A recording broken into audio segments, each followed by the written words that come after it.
ஜெபிக்கலாம். அன்பு மகா இருக்கும் பரிசுத்த தகப்பனே, இந்த அற்புதமான காலைகளை காமை துதிக்கிறோம், தோத்தரிக்கிறோம், வணங்குகிறோம், வாழ்க்கிறோம் ராஜா. நீ நேற்றும் என்றும் என்று மாறாதவர், எங்களுக்காக மறுத்தவர், ஆதி மந்தமானவர், அல்பாமயமான தகப்பனே. உண்மை துதிக்கிறோம் ராஜா, ஸ்தோத்திரிக்கிறோம் ராஜா. அப்பா பிதாவே என்று கூப்பிடுகிற சிலாகியத்துக்காக நன்றி. ஆபிரகாமின் தேவனும் ஈசாக்கின் தேவனும் யாக்கோபின் தேவனும் நேற்றும் என்றும் என்று மாறாத தேவனே ஸ்தோத்திரம் அப்பா. ஆண்டவரே இஸ்ரவேல் ஜனங்களை நீர் அற்புதமாக ஆண்டவரே 40 வருடம் பகலிலே ஆண்டவரே அக்னி பகலிலே நீர் மேகஸ்தம்பத்தோடும் நைட்ல அக்னி ஸ்தம்பத்தோடு நீர் வழிநடத்தின தேவன். இம்மட்டும் எங்களை கைவிடாத தேவன், இனியும் கைவிடாதிருப்பீர் என்று விசுவாசத்தோடு இருக்கிறோம். நீர் எங்களை ஒவ்வொரு நாளும் வழிநடத்திக் கொண்டிருக்கிறார். நன்றி. உம்முடைய அளவில்லாத உம்முடைய கிருபையினாலே எங்களை நீர் கருத்தாவே கொடுத்து எங்களை ஒவ்வொரு நாளும் நீர் ஆண்டவரே எங்களுக்கு புதிய புதிய ஆண்டவரே வாய்ப்புகளை கொடுத்து நீர் எங்களை வழிநடத்துக்காக நன்றி சொல்கிறோம். உம்முடைய ஆண்டவர் கர்த்தாவே அந்த கிருபையினாலே நாங்கள் ரட்சிக்கப்பட்டிருக்கோம். அதுக்காக நன்றி. இந்த எபேசி புத்தகத்திலிருந்து உம்முடைய ஆண்டவரை சரியான ஒரு திட்டத்தை நாங்கள் கற்றுக்கொள்வதற்காக நன்றி சொல்கிறோம். ஆண்டவரை சரியில்லாத மக்களாகிய நாங்கள், பாவ சுபாவமுள்ள மக்களாகிய நாங்கள் உம்மிடத்திலிருந்து அதிகமான விஷயங்களை கற்றுக்கொள்ளும்படியாக நீ செய்கிறதுக்காக நன்றி சொல்கிறோம் தகப்பனே. உம்முடைய ஆண்டவரை புனிதமான நாமத்துக்காக நன்றி. ஆண்டவரை மேலான நாமத்துக்காக நன்றி. இயேசுவாகிய தேவகுமாரனும் மனுஷகுமாரனும் ராஜகுமாரனாய் இயேசு கிறிஸ்துவுக்காக நன்றி சொல்கிறோம். பரிசுத்த ஆவியானவரும் நல்ல ஆவியானவரும் வல்ல ஆவியானவரை உங்களுக்கு நன்றி சொல்கிறோம், துதிக்கிறோம், ஸ்தோத்திரிக்கிறோம் சுவாமி. இந்த காலையில கொடுத்ததுக்காக நன்றி. இந்த ஆராதனை நாங்கள் ஆரம்பிப்பதற்கு நாங்கள் அனைவரும் குடும்படியாக செய்திருப்பதற்காக நன்றி செய்கிறோம். தமிழ் வழியின் மூலமாக ஆண்டவரை தமிழ் ஆண்டவர் நாங்கள் கொடுத்தாவே இந்த தமிழ் ஆராதனை நடத்தும்படியாக நீர் செய்திருக்கிறதுக்காக நன்றி சொல்கிறோம். நம்முடைய கையில ஒப்பு கொடுக்கிறோம். ஆண்டவரை மெசேஜ் கொடுக்குறவங்க, கம்யூனியன் மெசேஜ் கொடுக்குறவங்க ஆண்டவரை வெல்கம் பண்ணும் பொழுதும் ஒவ்வொரு பாடல் பாடும் பொழுதும் ராஜா உம்முடைய நாம மகிமைப்பட கிருபை செய்யும். நாங்கள் எங்களை மறைத்து உண்மை நாங்கள் மகிமைப்படுத்தவும் உண்மை ஆண்டவரை முழுமையாக ஆண்டவரை துதிக்கவும் உதவி செய்யுங்க. ஆரம்பம் முதல் இறுதி வரை உங்களுடைய ஆவின் பிரசன்னம் எங்களோடு இருக்கட்டும். இதை கேட்கிற பார்க்கிற ஒவ்வொருத்தர் நீர் ஆசிரியதையும் ஆண்டவரை நீர் தாமே அனைவரையும் ஆண்டவரை மனதில் இருந்து உம்முடைய ஆவின் பிரசனத்தோடு ஒரே ஆவியாகி உம்முடைய நாங்கள் அனைவரும் ஆண்டவரை கிட்டி சேருவதற்கு உதவி செய்யுங்க. உங்களுடைய கையில ஒப்பு கொடுக்கிறோம், வணங்குகிற வாழ்க்கிறோம். இந்த ஆராதனை முழுவதும் உங்களுடைய கையில ஒப்பு கொடுக்கிறோம். இயேசுவினாவது கேட்கிற நல்ல பிதாவே, ஆமேன். ஆராதனை ஆரம்பிக்கும் பண்ணமாக நம்ம துதித்து பாடிட பாத்திரமே என்ற பாடலை பாடலாம்.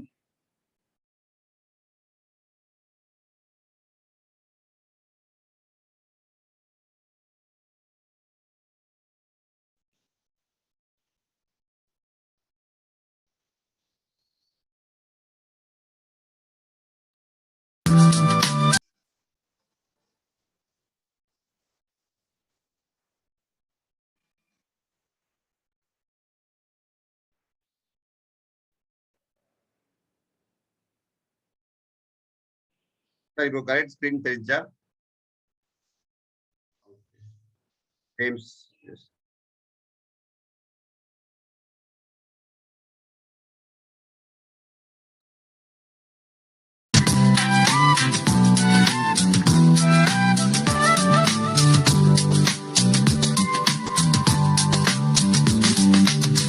துதித்து பாடிட பாத்திரமே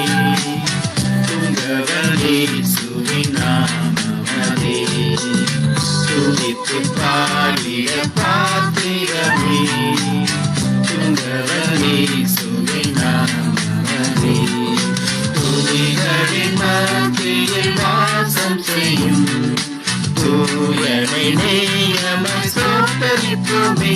ஆத்துதமே அவர் நடத்துதலே ஆனந்தமே ஆனந்தமே நன்றியாலுள்ளமே மிக பொங்கிடுதே நாமல்லேலூயா துதி சாற்றிடுவோம். நன்றியாலுள்ளமே மிக பொங்கிடுதே நாமல்லேலூயா துதி சாற்றிடுவோம்.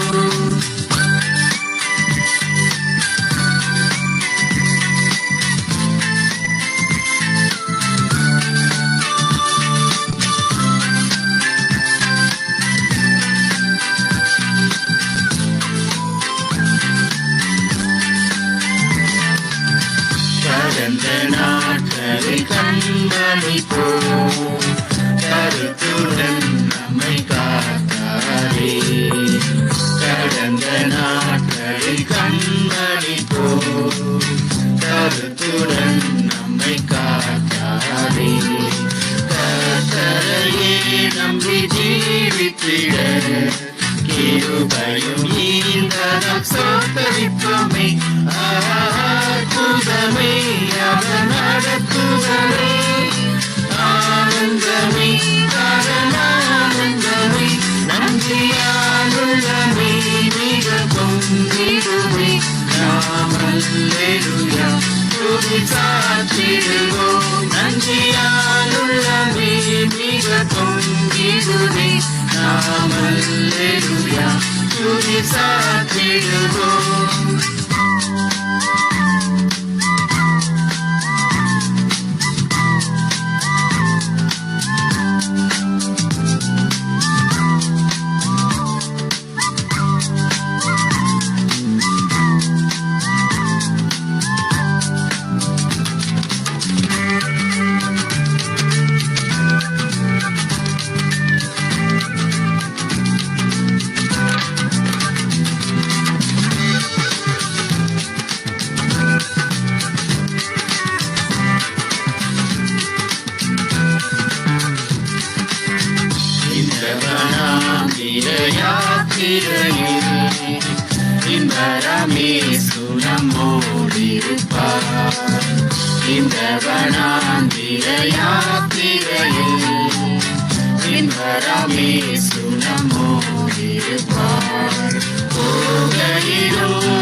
புகலிடமானதம் சோதரிப்போமே ஆனந்தமே அவர் நடத்துதலே ஆனந்தமே பரமானந்தமே நன்றியாலுள்ளமே மிக பொங்கிடுவே நாம் அல்லேலூயா துதி சாற்றிடுவோம் நன்றியாலுள்ளமே மிக பொங்கிடுவே நாம் அல்லேலூயா துதி சாற்றிடுவோம்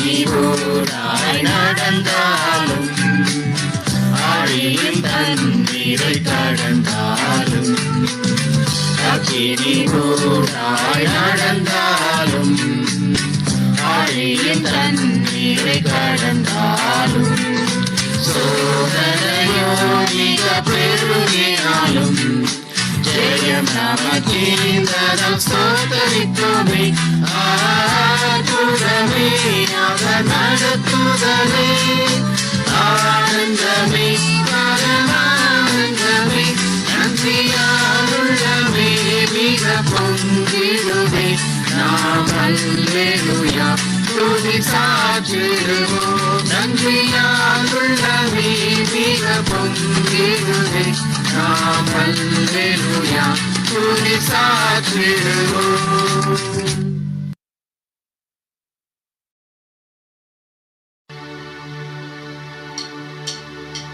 Hosanna, Hosanna, Hosanna unnadathile. Hosanna, Hosanna, Hosanna unnadathile. உம்மை உயர்த்திடுவேன் உம்மை உயர்த்திடுவோம். துதி நிறைவுடனே துதி நிறைவுடனே கர்த்தரே நீர் உயர்த்திடுவேன் ஹோசன்னா உன்னதத்திலே.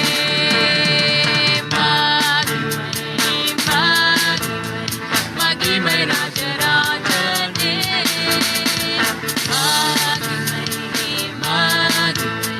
மகிமை ராஜராஜனே. உம்மை உயர்த்திடுவோம் உம்மை உயர்த்திடுவோம். துதி நிறைவுடனே துதி நிறைவுடனே கர்த்தரே நீர் உயர்த்திடுவேன் மகிமை ராஜராஜனே.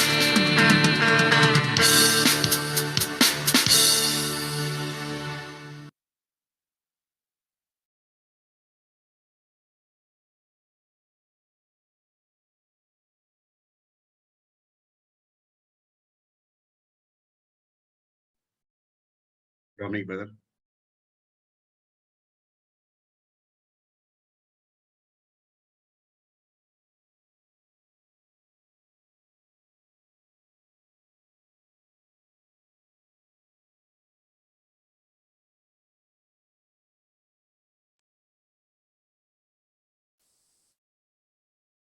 அனைவருக்கும் வணக்கம். இன்று காலை ஆராதனைக்கு உங்கள் சந்திப்பதில் மிகவும் மகிழ்ச்சி அடைகிறேன். உண்மையிலேயே நிறைய விஷயங்கள் எல்லாம் விட்டுட்டு இன்னைக்கு கால ஆராதனைக்காக தேவனுடைய வார்த்தையை கேட்பதற்காக வந்திருக்கிற உங்கள் ஒவ்வொருத்தரையும் இந்த தமிழ் ஆராதனை சார்பாக, இந்திய கிறிஸ்துவ சபையின் சார்பாகவும் நான் வரவேற்கிறேன். வசனங்களோடு கூட நாம் இந்த ஆராதனையை தொடங்குவோம். சங்கீதம் 145வது அதிகாரம் வசனம் 1 முதல் 5 வரை நான் வாசிக்கிறேன். ராஜாவாகிய என் தேவனே, உம்மை உயர்த்தி உம்முடைய நாமத்தை எப்பொழுதும் என்றென்றைக்கும் ஸ்தோத்தரிப்பேன். நாடோறும் உம்மை ஸ்தோத்தரித்து எப்பொழுதும் என்றென்றைக்கும் உமது நாமத்தை துதிப்பேன். கர்த்தர் பெரியவரும் மிகவும் புகழப்படத்தக்கவருமாய் இருக்கிறார். அவருடைய மகத்துவம் ஆராய்ந்து முடியாது. தலைமுறை தலைமுறையாக உம்முடைய கிரியைகளின் புகழ்ச்சியை சொல்லி உம்முடைய வல்லமையுள்ள செய்கைகளை அறிவிப்பார்கள். உம்முடைய சிறந்த மகிமை பிரதாபத்தையும் உம்முடைய அதிசயமான கிரியைகளையும் குறித்து பேசுவேன். ஆமேன். நாம் இந்த ஆராதனைக்கு வந்தது கர்த்தருடைய நாமத்தை துதிப்பதற்காகவும் மகிமைப்படுத்துவதற்காகவும், அது மட்டும் இல்லாம நாம தேவனை தெரிந்து கொள்வது போல தேவனுடைய வல்லமையான காரியங்களையும் அவருடைய செய்கைகளையும் அடுத்த தலைமுறையான நம்முடைய பிள்ளைகளுக்கும் சொல்லணும். அவங்களும் தேவனை துதிக்கணும் அப்படின்றத அந்த சங்கீதம் சொல்லுது. ஏன்னா இஸ்ரவேல் மக்களை பார்க்கும்போது ஆண்டவர் அதுதான் சொல்வாரு. நீங்க மட்டும் இல்ல, உங்களுடைய பிள்ளைகளுக்கும் தேவனுடைய வல்லமையை சொல்லிக் கொடுங்க, தேவன் செய்த மகத்துவத்தை அவங்க சொல்லிக் கொடுங்க அப்படின்னு தான் இஸ்ரவேல் மக்களுக்கு ஆண்டவர் சொல்வாரு. இன்னைக்கும் அதேதான் தாவீது நமக்கும் சொல்லுகிறார். நம்ம மட்டும் இல்ல, நம்முடைய அடுத்த தலைமுறை நம்ம பிள்ளைகளுக்கும் தேவனுடைய மகத்துவத்தையும் அவருடைய பரிசுத்தமான நாமத்தையும் அவருடைய வல்லமையுள்ள செய்கைகளையும் சொல்லணும். நாமும் தேவனை குறித்து மற்றவர்களுக்கு நாம அவருடைய மகத்துவத்தை அறிவிக்க வேண்டும். இதைத்தான் இன்னைக்கு ஆண்டவர் நமக்கு வசனத்தின் மூலம் சொல்றாரு. இன்னைக்கு தேவ செய்தியை விட நமக்கு சகோதரர் ஜேம்ஸ் அவர்கள் கொடுப்பார்கள். அந்த நிச்சயமா அவர் பேசும்பொழுது கூட ஆவியானவர் அவர் மூலமா நம்ம ஒவ்வொருத்தருடைய இருதயத்திற்குள்ளும் வார்த்தைகளை கொண்டு செல்வார் அப்படின்னு விசுவாசிக்கிற செய்திக்கு போவதற்கு முன்பாக கூட நாம் தலை சாழ்த்து ஆராதனையை அவர் கையில ஒப்பு கொடுத்து ஜெபத்தோடு கூட இந்த ஆராதனை தொடங்குவோம். கண்களை மூடி யாவரும் ஜெபம் செய்வோம். எங்களை அதிகமாய் நேசிக்கிற அன்பின் ஆண்டவரே சுவாமி, இந்த அருமையான காலை நேரத்திற்காக நன்றி ராஜா. அற்புதமான இந்த ஓய்வு நாளை கொடுத்து சுவாமி, உண்மை ஆண்டவர் இந்த நாமத்தை தொழுது கொள்ள பரிசுத்தப்படுத்த ஆண்டவர் இந்த வார்த்தைகளை கேட்க அருமையான ஒரு நேரத்தை கொடுத்த கிருபைக்காக நன்றி. இந்த ஆராதனை கலந்து கொண்டிருக்கிற உங்களுடைய பிள்ளைகள் உங்க கையில ஒப்பு கொடுக்கிறோம் சுவாமி. தேவரே, ஒவ்வொருத்தரையும் பாதுகாத்து வைத்த கிருபைக்காய் நன்றி. அவருடைய தேவைகளை சந்தித்து வந்த கிருபைக்காக நன்றி சுவாமி. இந்த வேளையிலே உமது வசனங்களை கேட்கும் பொழுது கூட சுவாமி, ஆவியானவர் மூலமா எங்களோடு நீர் பேச போகிற கிருபைக்காக நன்றி செலுத்துகிறோம். தேவரே, நற்கரையோடு மக்கள் ஒப்பு கொடுக்கிற சுவாமி, என்னுடைய பாடுகள் எங்களுடைய பாடுகளுக்காக நீங்க அனுபவித்தீர், அதற்காக நன்றி செலுத்துகிறோம். தேவரே, இந்த ஆராதனை தொடக்கம் முதல் முடிவு வரை உமது கையில் ஒப்பு கொடுத்து நீரே இந்த ஆராதனையை தாங்கி நடப்பித்து கொடுக்கும்படியாக எங்களுக்காக மரித்த இயேசு கிறிஸ்துவின் நாமத்தினால ஜெபிக்கிறோம் நல்ல பிதாவே. ஆமென். ஆமென்.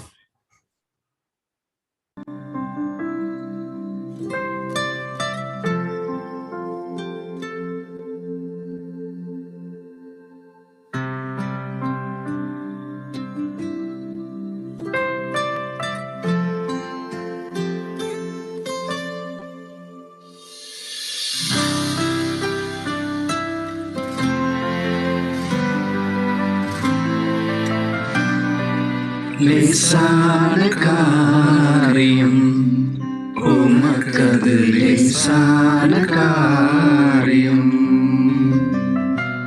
லேசான காரியம் உமக்கது லேசான காரியம். வேலனுள்ளவன் வேலனற்றவன், வேலனுள்ளவன் வேலனில்லாதவன், யாராயிருந்தாலும் உதவிகள் செய்வது லேசான காரியம், உமக்கது லேசான காரியம்.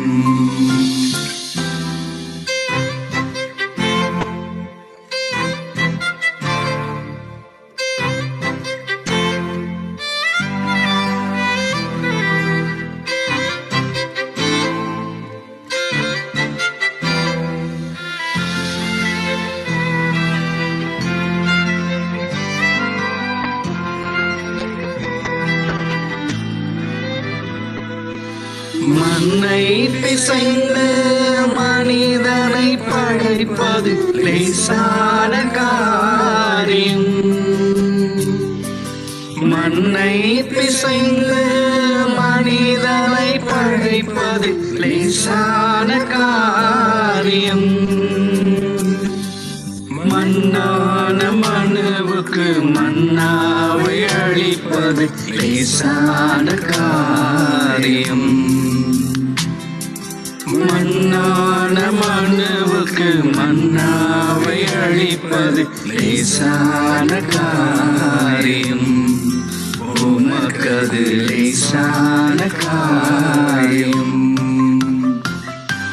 லேசான காரியம். உமக்கது லேசான காரியம்.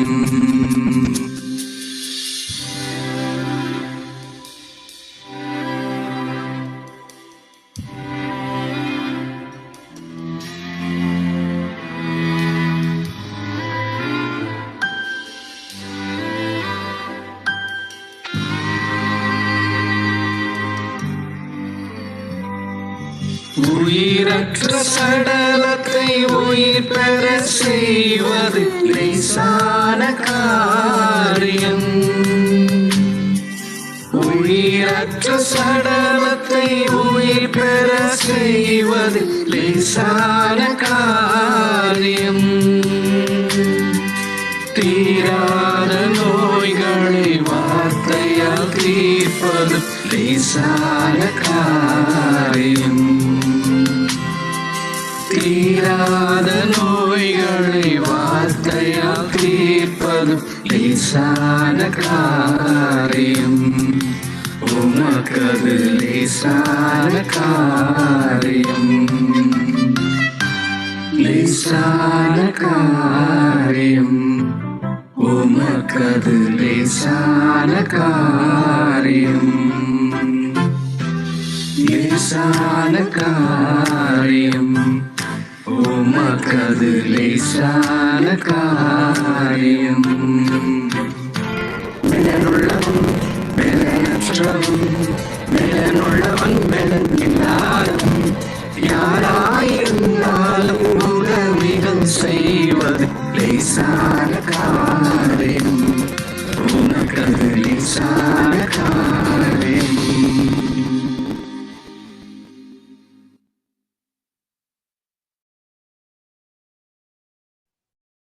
நல்ல பாடல் பார்த்தோம். இப்ப நமக்கு over to James brother. Amen.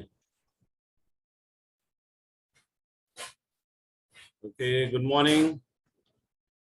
காலை வணக்கம் சகோதர சகோதரிகளே, நண்பர்களே. நான் விசுவாசிக்கிறேன் நீங்க அனைவருமே கடவுள் நாமத்தினால அற்புதமா அநேக காரியங்களை செய்து கொண்டிருக்கிறீங்க. நான் விசுவாசிக்கிறேன். ஆமென். என்னுடைய வாய்ஸ் வந்து எல்லாருக்கும் கேக்குதுங்களா? கேக்குது bro. Okay, very good. So இந்த காலை வேளையில தேவனை ஆராதிக்கிறதுக்கு நம்ம எல்லாருமே இந்த ஜூம் மூலியமா வந்திருக்கிறோம். கர்த்தருக்கு ஸ்தோத்திரம் செய்யலாம். உங்கள் அனைவரையுமே ஒருத்தரையும் நான் உற்சாகப்படுத்துகிறேன். ஆமென். ரொம்ப அப்ரிஷியேட் பண்றேன். நீங்க வந்து தொடர்ந்து ஜூம்ல இருந்தாலும் சரி, யூடியூப்ல இருந்தாலும் சரி, தேவன் ஆராதிக்கிறதுக்கு எந்த ஒரு தடையும் இல்லாதபடிக்கு நீங்க எல்லாருமே வந்து ஜாயின் ஆகுறீங்க. ஆமென். உங்களுடைய அன்பு, உங்களுடைய தேவன் மேல் வைத்திருக்கிற அன்பு, தேவன் மேல் வைத்திருக்கிற அந்த நம்பிக்கை மிகவும் உற்சாகமான ஒரு விஷயமா இருக்குது. ஆமென். ஸோ நம்ம இன்னைக்கு வந்து எஃபிஷியன்ஸ் சாப்டர் 4 பார்க்க போறோம். அதுக்கு முன்னாடி ஒரு வீடியோவை உங்களுக்கு காமிக்கலான்னுட்டு let me share a video. அந்த வீடியோ வந்து நம்ம பார்த்துட்டு நம்ம வந்து நற்செய்திக்கு போகலாம். ஆமென். ரைட். என்னோட ஷேரிங்ஸ் வந்து இருக்குதுங்களா? Yes bro. வாட்ஸ்அப் தெரியுது bro. Yeah.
I wanted to spend my golden years of youth in serving God. Go on a mission field to seek and save the lost. I wanted to practice Bible practically. Understanding His purpose in my life. Word of God and Christ's love compelled me to join the ministry. Get knowing more about God. It was my childhood dream. The love of God compelled me to serve Him. My prayer and dream is to reach out the world. I want to help many to get this life. I've been helped a lot by God and by His people, and I just wanted to pay it forward. He saved me, and I want to show the same love to others. In understanding the Bible more deeper to learn. To help people find God, because finding God is what transformed my life. Something I want to do best in my single. I wanted to offer the same to others. People will not see me as a spiritual person. Fear of failures. Not to become religious. My own sinful nature. To speak in public and fear of rejection. So my mom's health. The place I was going to, people did not speak English. That will I be able to help my family financially? Facing the crowd. Fear of losing the relationship with my parents. Who will take care of my family? Will I be able to help people? I was afraid of my future. How to communicate with people? I was very timid. Reaching out to people and handling my failures. Being disciplined in my schedule and being vulnerable about my life. To have the intimate and a personal relationship with Christ. Come out of my comfort zone, take responsibility, take initiative. To preach the word and preparing the sermons. The cultural differences, the language, and also the food. Getting adjusted to the city because the culture was so different, the people were so different. Preaching in Kannada. To be a part of His bigger plan. Getting personal help from our trainers. Growing in a ministry. Being in Brother's Flat. So Bible teaching is really outstanding. A part of Sikkim mission team. To build a deep, intimate relationship with God. Staying in Sister's flat, exploring different places. I'm able to play a small role in people's lives. Every day learning new things and relationship with God. Sharing the gospel with different people, even though we all came from different culture, different religions, yet when we come together, we are one. Seeing people's lives change. Word of God bringing amazing transformation to different people accepting Jesus.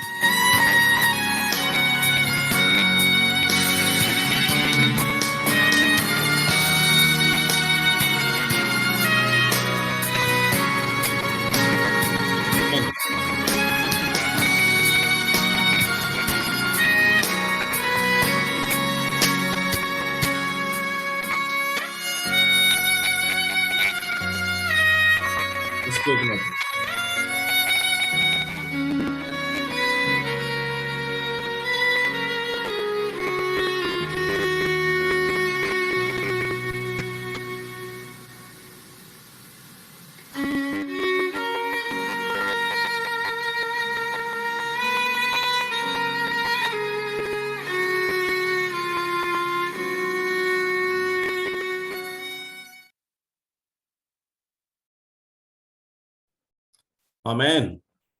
Okay, so சகோதர சகோதரிகளே, இந்த ஒரு வீடியோவில் நம்ம பார்த்தோம் எப்படியாக நம்ம India தேசமானது அநேக விஷயத்துல பின்தங்கி இருக்குது. அது மட்டும் இல்ல, குழந்தைகள் அபார்ஷன், ரேப்பு, பட்டினி சாவு, அநேக விஷயத்துல நம்ம இந்தியா எவ்வளோ விதத்துல பின்தங்கி இருக்குது. சில விஷயத்துல இன்னும் உதவி தேவைப்படுது. அது மட்டும் இல்ல, கடவுளுடைய வசனத்தை அறிவிக்கிறது கூட ரொம்ப பின்தங்கி இருக்குது. அதனால நம்ம யூத் மினிஸ்ட்ரியில நம்ம இதெல்லாம் இது பேசும்பொழுது அநேக யூத்துங்க கடவுளுக்கு சேவை செய்யணும், கடவுளுடைய ராஜ்யத்தில் அநேக காரியங்கள் செய்யணும் அப்படின்ட்டு ஒரு வருஷம் கடவுளுக்காக சேவை செய்யறதுக்கு முன் வந்துக்கிறாங்க. சில பேர் 3 வருஷம் நான் கடவுளுக்காக சேவை செய்யறேன். சில பேர் திருமணம் ஆன தம்பதிகள் அவங்க நான் ஆக்சுவலி 1 வாரம் 2 வாரம் ஒரு புதிய சபைக்கு போயிட்டு அந்த சபையில குடும்பமா நாங்க போய் சேவை செய்யறோம். இந்த மாதிரியான ஒரு விஷயத்துல நம்ம சபையில நிறைய பேர் முன்ன வந்துன்னு இருக்கிறாங்க. அதனால டெஃபினட்டா கடவுள் நம்மள தேர்ந்தெடுத்திருக்கிறார், நம்ம அனைவரையுமே தேர்ந்தெடுக்கிறார். எபிசியன் புஸ்தகம் எல்லாமே எப்படியாக தேவனானவர் நம்மை தேர்ந்தெடுத்து இருக்கிறார், என்ன மாதிரியான கிருபையினால தேர்ந்தெடுத்துக்கிறார் என்று நம்ம விசேஷமான ஒரு நபர்களா இருக்கிறோம். நம்ம தேர்ந்தெடுத்து நம்ம மூலியமா அநேக காரியங்களை செய்யறதுக்கு தேவனானவர் ஆயத்தப்படுத்திக் கொண்டிருக்கிறார். ஆமென். அதனால நம்ம எல்லாருமே ஆசீர்வதிக்கப்பட்டவர்கள். நம்மை தேவனானவர் ஆசீர்வதித்தால் பிறரை நாம் நம்மளுடைய சேவை மூலியமாக ஆசீர்வதிக்க முன் வர வேண்டும். ஆமென். So I will share my screen. Can you able to see, bro? Yes. Right. Okay. So சகோதர சகோதரிகளே, நம்ம என்ன பண்ண போறோம்னாக்க இன்னைக்கு வந்து எபேசியர் புஸ்தகத்திலிருந்து நாம் தியானிக்க போகிறோம். ஆமென். இந்த ஞாயிறு ஆராதனையில ஸோ அனைவருமே இந்த நற்செய்தியை வந்து தேவனிடத்தில் நாம் ஒப்படைக்கலாம், தலைவணங்கி ஜெபிக்கலாம். தகப்பனே, இந்த அருமையான காலை வேலையை எங்களுக்கு கொடுத்தமைக்காக உமக்கு கொடான கோடி ஸ்தோத்திரம் செலுத்துகிறோம். இந்த காலை வேலையில கர்த்தாவே, எப்படியாக நாங்க இந்த ஒரு குறும்படத்தை நாங்க பார்த்தோம் கர்த்தாவே. இந்த நம்மளுடைய தேசத்துல கர்த்தாவே தினந்தோறும் பட்டினியினால கர்த்தாவே எவ்வளவு பேர் இருந்து கொண்டு இருக்கிறாங்க கர்த்தாவே. ரேப்னால எவ்வளவு பேர் இருந்து கொண்டு இருக்கிறாங்க. குழந்தை கருவுல எடுக்கிறதுல இருந்து எவ்வளவு பேர் இழந்து கொண்டு இருக்கிறாங்க கர்த்தாவே. அது மத்தியதுல எங்களை நீங்க அரவணைத்து எங்களை பாதுகாத்து எங்களை வழிநடத்தி கர்த்தாவே உங்களுடைய சிஷ்யர்களாக எங்களை மாற்றி இருக்கிறீர் கர்த்தாவே. அதற்காக உங்களுக்கு கொடான கொடி ஸ்தோத்திரம் கர்த்தாவே. இன்றைக்கு எங்களை கர்த்தாவே உங்களுடைய சிஷ்யர்களாக உருவாக்கி இன்னைக்கு எங்களுக்கு கொடுத்த அந்த ஆசீர்வாதத்தை கர்த்தாவே பிறருக்கு அறிவிக்கிறதுக்கு எங்களை உபயோகப்படுத்துமாறு இந்த வேலையில நாங்க ஜெபிக்கிறோம். இங்க வந்திருக்கிற ஒவ்வொரு சகோதர சகோதரிகளையும் அவங்க குடும்பங்களையும் நீங்க ஆசீர்வாதியும் கர்த்தாவே. தொடர்ந்து உங்களுடைய சிறகுனால கர்த்தாவே எங்களை அரவணைத்து மூக்கு உகந்த காரியங்களை நாங்க செய்யறதுக்கு நீங்க கிருபை செய்ய வேண்டும் என்ற வேலையில ஜெபித்து இந்த நற்செய்தியை கூட கர்த்தாவே உங்களுடைய கரங்களை நாங்க ஒப்படைக்கிறோம். இதெல்லாம் உடைய ஒரே குமாரன் இயேசு கிறிஸ்து மூலியமா ஜெபிக்கிறோம். ஜெபம் கேள் நல்ல பிதாவே. ஆமென். ஆமென். ஆமென். சகோதர சகோதரிகளே, நமக்கு தெரியும் எபேசியர் புஸ்தகத்தை நாம் பார்த்து கொண்டிருக்கிறோம் இல்லைங்களா? எபேசியர் புஸ்தகத்துல என்ன ஒரு விஷயம் உங்களுக்கு ரொம்ப மனது குத்தப்பட்ட ஒரு விஷயம், இன்றைக்கு வந்து 4வது அதிகாரத்தை நம்ம பார்க்க போறோம். 1-3 முடிய நீங்க ஏதாவது ஒரு விஷயங்கள் உங்களுடைய மனதை தொடப்பட்ட ஒரு விஷயங்களை நீங்க பகிர்ந்து கொள்ளலாம். 2 பேருக்கு அப்படி இந்த ஒரு ஆப்பர்ச்சுனிட்டி கிடைக்கும் போது நீங்க ஷேர் பண்ணலாம். Amen. Right. Anybody wanted to share?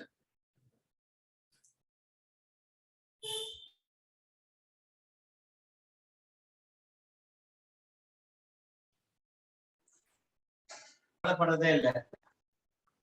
ஆனா அவர் டெய்லி லைஃப்ல எவ்வளவு கஷ்டப்பட்டாருன்றது அவருக்கு தெரியும், நமக்கும் தெரியும். ஆனா அவர் ஸ்பிரிச்சுவலா போக்கஸ் பண்ணும்போது அவரோட கோல் எல்லாமே வந்து கிரைஸ்ட் தான் அவரு ப்ரையாரிட்டி கொடுக்குறாரு தவிர அவருடைய பர்சனல் திங்ஸோ இல்ல பர்சனல் சஃபரிங்ஸோ இல்ல ஹெல்த்தோ அவருடைய பைனான்சியல் நீட்ஸோ எதுவுமே அவர் சொல்றதே கிடையாது. அவர் எதை அட்ரஸ் பண்ணாலும் ஃபர்ஸ்ட் அண்ட் ஃபோர்மோஸ்ட் கிறிஸ்துவுக்காக தான் அப்படின்னு சொல்றாரு முதல் எடுத்த உடனே. சோ நான் என்ன அனுபவிச்சாலும் அது கிறிஸ்துவுக்காக தான் சொல்றாரு. அப்ப இன்னைக்கு என்னோட லைஃப்ல பார்க்கும்போது எவ்வளவு விஷயங்கள் நானும் ஸ்ட்ரகிள் பண்ணிட்டு இருக்கேன். பட் ஆனா அது கிறிஸ்துவுக்காக அனுபவிக்கிற அப்படின்ற ஆட்டிடியூட் எனக்குள்ள வரணும். சோ அதுதான் ஒரு ப்ரையாரிட்டியே. இப்ப நீங்க வீடியோ காட்டும் போது கூட சொன்னீங்க இல்லையா, நிறைய மிஷனரிஸ் தேவைப்படுது அப்படின்னு. சோ ஒரு ஸ்டேஜுக்கு அப்புறம் ஆரம்பத்துல மிஷனரி அந்த மைண்ட் இருக்கும்போது அந்த வருஷங்கள் ஓட ஓட நம்ம லைஃப்ல அப்படியே அந்த கொஞ்சம் கொஞ்சமா அந்த கம்ஃபர்ட் ஜோனுக்குள்ள வேலை, குடும்பம், பிள்ளைகள் அப்படின்னு வந்துடுறோம். அதுக்கப்புறம் அந்த மிஷனரி போக்கஸ் கொஞ்சம் கொஞ்சமா கம்மியாயிட்டே வருது. ஆனா பவுல் பார்க்கும்போது ஆரம்பத்துல என்ன போக்கஸ் இருந்தாரோ கடைசி வரைக்கும் அதே போக்கஸ்ல இருந்தார். அவர் கொஞ்சம் கூட பின்வாங்கவே இல்லை. சோ அது ரொம்ப கன்விக்டிங்கா இருந்தது. இடையில எவ்வளவு ஸ்ட்ரகிள்ஸ் வந்தாலும் கூட அவருடைய போக்கஸ் வந்து மாறல. எந்த விஷயத்துக்காக நான் கடவுளை ஏத்துக்கிட்டனோ அந்த விஷயத்துக்காக கடைசி வரைக்கும் நிக்கணும், அந்த ஸ்பிரிட்டோட இருக்கணும் அப்படின்ற விஷயம் தான் பவுல் கிட்ட வந்து கத்துக்க முடிஞ்சது. ரெண்டா ரொம்ப சேலஞ்சிங்கா இருந்தது. இன்னொரு விஷயம் என்னன்னா அந்த சர்ச்சுக்கு உண்டான அந்த காரியங்களை செய்யணும். பவுல் வந்து எவ்வளவு பாடுகள் அனுபவிச்சாலும் தொடர்ந்து அவர் வந்து செஞ்சுக்கிட்டே தான் இருந்தார், நிப்பாட்டவே இல்லை. அதை எதுவுமே அவருக்கு எந்த ஸ்ட்ரகிளுமே வந்து அவரை தடை பண்ணவே இல்லை. அவர் செஞ்சதை செஞ்சுக்கிட்டே தான் இருந்தார். அப்ப இன்னைக்கு என்னோட வாழ்க்கையில வந்து ஒருவேளை ஃபைனான்சியல் இஷ்யூஸ், ஹெல்த் இஷ்யூஸ், இல்ல குடும்ப பிரச்சனைகள் எதுவுமே வந்து என்னுடைய ஆத்மீக வாழ்க்கைக்கு தடையா இருக்கக்கூடாது. அந்த ஸ்பிரிச்சுவல் கோலுக்கு வந்து இதெல்லாம் தடையாவே இருக்கக்கூடாது. சோ என்னுடைய பர்சனல் லைஃப் வேற, ஸ்பிரிச்சுவாலிட்டி அப்படின்றது வேற. ரெண்டுத்தையும் மிங்கிள் பண்ணவே கூடாது இல்லையா? பர்சனல் லைஃப் எப்படி வேணா இருக்கலாம், ஆனா ஸ்பிரிச்சுவாலிட்டி அப்படின்றது கடவுளுக்கு உண்டான விஷயம். அதுல நான் காம்ப்ரமைஸ் பண்ணவே கூடாது. ஏன்னா ஸ்பிரிச்சுவாலிட்டி நல்லா இருந்தாதான் நம்ம லைஃப் நல்லா இருக்கும். சோ அதுதான் ஒரு மெயின் போக்கஸே. காட் நம்மள கூப்பிட்டதே வந்து அவருடைய ராஜ்யத்திற்காக தானே தவிர நம்ம லைஃப் நல்லா இருக்கணும், செழிப்பா இருக்கணும், லைஃப்ல செட்டில் ஆகணும் அப்படிங்கிற கடவுள் நம்மள கூப்பிடல. சோ என்னை கடவுள் தேர்ந்தெடுத்தது அவருடைய காரியங்களை செய்யறதுக்காக தான், அவருடைய மகத்துவத்தை சொல்றதுக்காக தான், அவர் ராஜ்யத்தை எல்லாருக்கும் சொல்றதுக்காக தான் என்ன தேர்ந்தெடுத்தார். அதுக்காக தான் எனக்கு ஒரு வேலையை கொடுத்து, குடும்பத்தை கொடுத்து, என் லைஃபை எல்லாம் சப்போர்ட் பண்ணிட்டு இருக்கிறது அவர் தான். சோ அப்படி இருக்கும்போது அவர் காரியங்களா மறந்துட்டா அது நல்லாவே இருக்காது. எஃபேசியன்ஸ் வந்து ரொம்ப சேலஞ்சிங்கா இருந்து, ரெண்டாவது என்னுடைய ட்ரீமை வந்து சொல்லக்கூடியதா ரிமைண்ட் பண்ணிட்டு, எதுக்காக டிசைபிள் ஆன, உன்னுடைய போக்கஸ் என்ன, இன்னைக்கு யாருக்காக நீ இருக்கிற, யாருக்காக வாழ்ற அப்படின்றத ஒவ்வொரு நாளும் ரிமைண்ட் பண்ணிட்டே இருக்கிற ஒரு புக்கு தான் இது எஃபிஷியன்ஸ். ரொம்ப சேலஞ்சிங்கா இருக்கு, கன்விக்டிங்காக இருக்கு. நம்ம ஒரே ஸ்கிரிப்சர் ஒரே புக்கை படிச்சுட்டே இருந்தாலும் நிறைய விஷயங்கள் அதுல இருந்து கத்துக்க முடியுது ப்ரோ. நம்மளுக்கு பர்சனல் லைஃப்ல அது கன்விக்ட் ஆகிற அளவுக்கு இருக்கு. Thank you so much bro. Thank you Dominic bro. ரொம்ப விலாவரியா நீங்க எக்ஸ்பிளைன் பண்ணீங்க, என்ன கத்துக்கினீங்க நீங்க. Thank you so much. வேற ஒருத்தருக்கு இன்னும் ஒருத்தருக்கு ஆப்பர்ச்சுனிட்டி கிடைக்கும் போது நீங்க ஷேர் பண்ணலாம். ஆமென் ப்ரோ. நான் ஷேர் பண்றேன் ப்ரோ. எஸ் எஸ் எஸ் சொல்லுங்க. எனக்கு இது எபேசியர் புக்ல என்ன நான் கத்துன்னு வரேன்னா, எபேசியன் 1:4 அதிகாரத்துல சொல்லுது இல்லையா ப்ரோ, உலக தோன்றதுக்கு முன்னாடியே அவர் வந்து நம்மள தேர்ந்தெடுத்தாருன்னு சொல்லிட்டு, அது ரொம்பவே எனக்கு என்கரேஜிங்கா இருக்கும் ப்ரோ. ரொம்பவே சோர்ந்து போகும்போது இந்த வசனம் எப்பவுமே மெடிடேட் பண்ணுவேன் நானு. ஆண்டவர் நம்ம இந்த உலகத்தை தோன்றதுக்கு முன்னாடியே அவர் என்ன தேர்ந்தெடுத்துக்கிறாரு நினைக்கும் போது எனக்கு ரொம்ப சந்தோஷமா ஃபீல் ஆகும். அதே போல எபேசியன் 2ல 9 அதிகாரத்துல நம்ம எதுவுமே பெருமை பாராட்டுறதுக்கு நம்ம கிட்ட ஒண்ணும் இல்ல ப்ரோ. எல்லாரோட கிருபை, அவரோட கிருபை மட்டுமே. அது நினைக்கும் போதோ நம்ம லைஃப்ல எது இருந்தாலும் அது ஒண்ணுமே இல்ல ப்ரோ, அவரோட கிருபையால தான் எல்லாமே நம்ம பெற்று இருக்கிறோம். அந்த ரெண்டு விஷயம் எனக்கு ரொம்பவே என்கரேஜிங்கா இருக்கும் ப்ரோ இந்த efficient. Thank you so much sister. Very good. ரொம்ப நன்றி சகோதர சகோதரிகளே. நீங்க அனைவருமே உன்னிப்பா நீங்க கவனித்து எஃபிஷியன் புஸ்தகத்துல இருந்து ஞாயிற்றுக்கிழமையில என்னென்ன கற்றுக் கொடுக்குறாங்க அப்படின்ட்டு நீங்க அநேக விஷயங்களை கற்றுக்கொண்டு இருக்கிறீங்க. டெஃபினட்டா எபிசியர் புஸ்தகத்தின் முதல் பாதியில் கிறிஸ்துவில் நமது ஆசீர்வாதங்களும் நிலைப்பாடுகளும் என்ன என்பது கற்றுக்கொண்டோம் இல்லைங்களா? நம்மளுடைய நிலைப்பாடு என்ன, நம்ம கிறிஸ்துவுக்குள்ள ஆசீர்வாதங்கள் என்ன அப்படின்ட்டு இந்த 3 அதிகாரத்துல நம்ம கற்றுக்கொண்டோம். நீங்க எல்லாம் ஷேர் பண்ண மாதிரி உலகம் உருவாக்கப்படுவதற்கு முன்பு நாமை தேவனானவர் தேர்ந்தெடுத்தார். அதுதான் எபிசியர் 1:4 சொல்லுது. ஆமென். 1:5 சொல்லுது, அன்பில நம் இயேசு கிறிஸ்துவின் மூலம் மகனாக மகளாக நம்மை தத்தெடுத்து கொண்டார். ஆமென். எபிசியன் 1:13-14 முடிய நம்ம பார்க்கும் பொழுது எப்படியாக பாவத்திலிருந்து நம்ம மீட்டு நமக்கு மன்னிப்பு கொடுத்து நம்ம ரத்தத்தினால கழுவி அவருடைய கிருபைய நம்ம மேல பொழிந்தார். ஆமென். எவ்வளவு ஒரு அற்புதமான ஒரு விஷயமா இருக்குது. நம்ம இந்த வீடியோல கூட நம்ம பார்த்தோம், எவ்வளவு கோடிக்கணக்கான மக்கள் இந்த உலகத்துல வாழ்றாங்க இல்லைங்களா? அந்த மத்தியத்துல தேவனானவரை நம்மை தேர்ந்தெடுத்து இந்த மாதிரியான ஆசீர்வாதங்களை நமக்கு கொடுத்திருக்கிறார். எவ்வளவு ஒரு பெரிய ஒரு விஷயமா இருக்குது சகோதர சகோதரிகள் இல்லைங்களா? அதை நினைச்சு பார்க்கும் பொழுது தினந்தோறும் ஒரு மகிழ்ச்சியான ஒரு விஷயமா இருக்குது. நம்மளோட வாழ்க்கையில எது இல்லைனாலும் பரவாயில்ல, ஆனா தேவனானவர் கொடுத்த இந்த ஆசீர்வாதத்தை வைத்துக்கொண்டு நம் சந்தோஷமாக இந்த உலகத்துல இருக்கிறதுக்கு வாய்ப்பு இருக்குது. ஆமென். சோ இந்த விஷயங்களை நாம் தேவனானவர் நமக்கு ஆசீர்வதித்திருக்கிறார். இன்றைக்கு நாம் தியானிக்க போகிறது என்ன என்று நாம் பார்க்கும் பொழுது லிவிங் டெஸ்டிமோனி. ஆமென். வாழும் சாட்சி. இன்னைக்கு தேவனானவர் நம்ம இந்த உலகத்துல வாழ வைத்து கொண்டிருக்கிறார் இல்லைங்களா? இன்னைக்கு உயிரோடு இருக்கிறது அவருடைய கிருபை. அதுதான் நம்ம எஃபிஷியன்ஸ்ல பாக்குறோம். இன்னைக்கு நம்மளுடைய வாழ்க்கையில என்ன இருக்குதோ அவரு கொடுத்த அந்த ஒரு கிருபையினால தான் இன்னைக்கு நம்மளோட வாழ்க்கை நடந்து கொண்டிருக்குது. அதனால இந்த கொடுத்த வாழ்க்கையில நாம் எப்படியாக சாட்சியாக தேவனுக்கு சாட்சியாக வாழ வேண்டும் என்பதுதான் முக்கியமான ஒரு கேள்வியாக இருக்குது சகோதர சகோதரிகளே. ஆமென். இன்றைக்கு பவுலானவர் இந்த 4வது அதிகாரத்துல இதை பத்தி தான் சொல்றாரு. ஒரு கிறிஸ்துவன் எப்படியாக அவன் சாட்சியாக இருக்க வேண்டும் என்று. ஆமென். நாம் சாட்சியாக இருக்க வேண்டும் என்றால்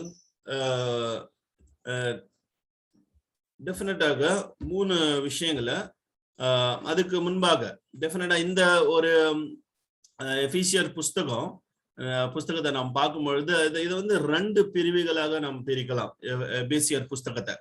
ஒன்று பேச்சு, இன்னொன்று நடை. ஆமென். இங்கிலீஷ்ல சொல்ல போனாக்கா talk and walk. Okay, so theory and practical. So 2மே கொடுத்திருக்கிறாரு பவுலானவர்.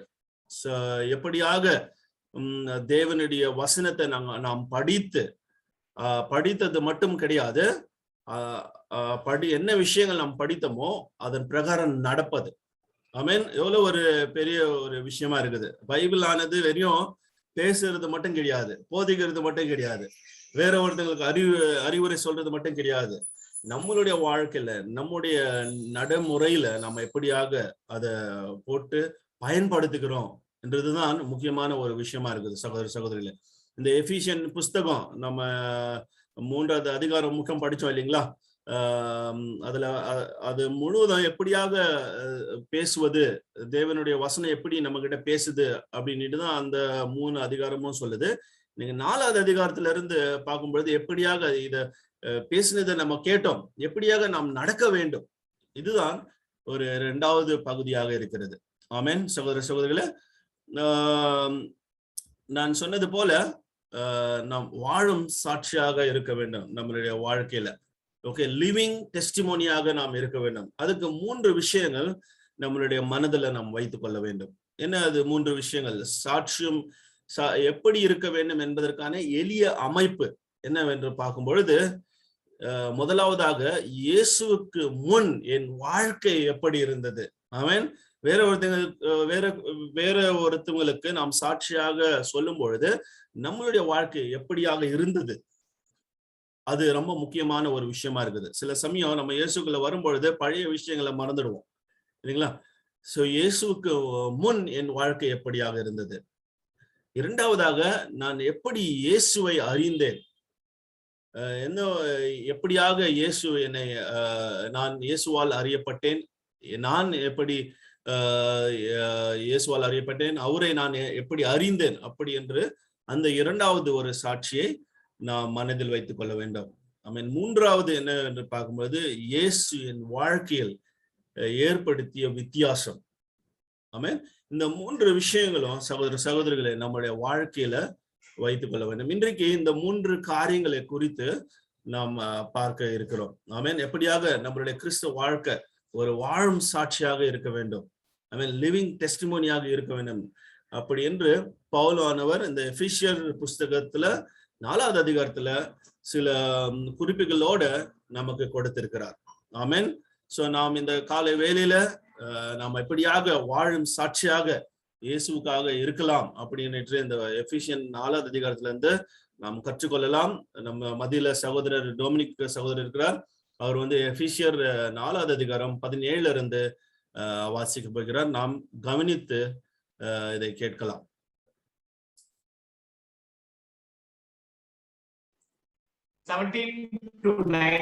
எபேசியர் 4வது அதிகாரம் வசனம் 17 முதல் 19 வரை.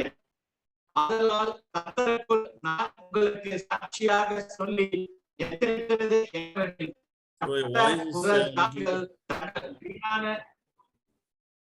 தங்கள் S Yeah, I think your voice can be audible to everybody.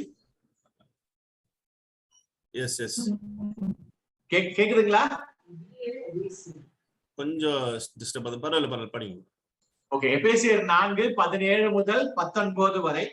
ஆதலால் கர்த்தருக்குள் நான் உங்களுக்கு சாட்சியாக சொல்லி எச்சரிக்கிறது என்னவெனில், மற்ற புற ஜாதிகள் தங்கள் வீணான சிந்தையிலே நடக்கிறது போல நீங்கள் இனி நடவாமல் இருங்கள்.